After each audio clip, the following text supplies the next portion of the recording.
ఒక పళ్ళ వ్యాపారి. మీరు చూస్తుంటారు రోడ్డు మీద పళ్ళు అమ్ముతూ ఉంటారు.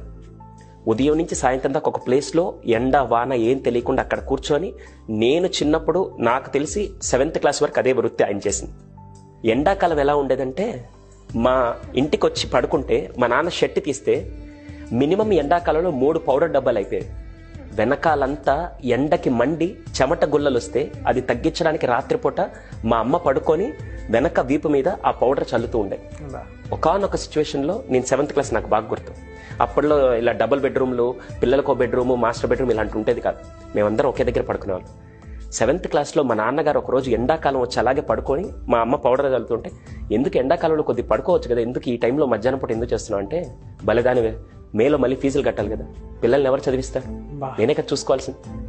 అప్పుడు ఆ తండ్రి ఒక మాట అన్నాడు. నాకు ఇప్పటికీ మా నాన్నగారి మీద ఆ రెస్పెక్ట్ ఎందుకు పెరిగిందంటే, ఒక మాట అన్నాడు. నేను ఒకసారి వచ్చి చూసేసరికి నువ్వు పిల్లలు అందరు ప్రశాంతంగా పడుకో అన్నారు. ఒక తండ్రి ఎప్పుడైనా చూస్తే పిల్లలు భార్య ప్రశాంతంగా పడుకున్నారంటే మా నాన్న అక్కడున్నాడు, మా నాన్న చూసుకోగలుగుతాడన్న ధైర్యం ఆ పిల్లలకి, ఆ కుటుంబానికి ఉంది. కాబట్టి 8th క్లాస్ దాకా మా కుటుంబం కూడా అంతా బాగానే ఉంది. ఒక మధ్య తరగతి కంటే తక్కువ ఏదైనా ఉంటే ఆ స్థితి నుంచి నేను వచ్చాను. 8th క్లాస్లో సాయంత్రం 7:30 వరకు మా నాన్న మాతో పాటే ఉండి, ఇప్పుడే వాకింగ్కి వెళ్ళొస్తానని చెప్పి, ఆ రోజు పళ్ళ వ్యాపారం చేయట్లేదు అప్పటికి, ఇప్పుడే వాకింగ్కి వెళ్ళొస్తానని చెప్పి బయటికి వెళ్ళి 8:30కి తన స్నేహితుడు వచ్చి, నాన్నగారి స్నేహితుడు వచ్చి, మీ నాన్నగారు హాస్పిటల్లో ఉన్నారు వెంటనే రండి అంటే, ఏంటో తెలియని సిచ్యువేషన్లో వెళ్తే, ఒక తండ్రిని అలా చూస్తానని ఇప్పుడు అనుకోలేదు. ఇది ఫస్ట్ కేసు, సెకండ్ కేసు కూడా చెప్తాను. ఆ 2 రోజుల్లో జరిగిన ఇన్సిడెంట్స్ ఇవన్నీ.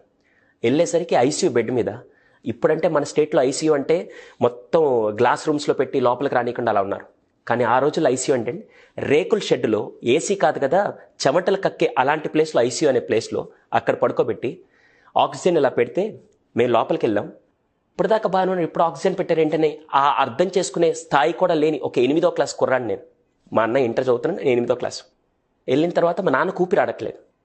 వెళ్ళంగానే ఆ టైంలో నర్సులు అంత బాగా చదువుకున్నారు లేదు నాకు తెలియదు, కానీ మా నాన్న ఊపిరి ఆడట్లేదని చెప్తే ఆ నర్సు వచ్చి ఒక్కసారిగా ఆక్సిజన్ వెళ్తేగానే within 5 seconds he lost his breath.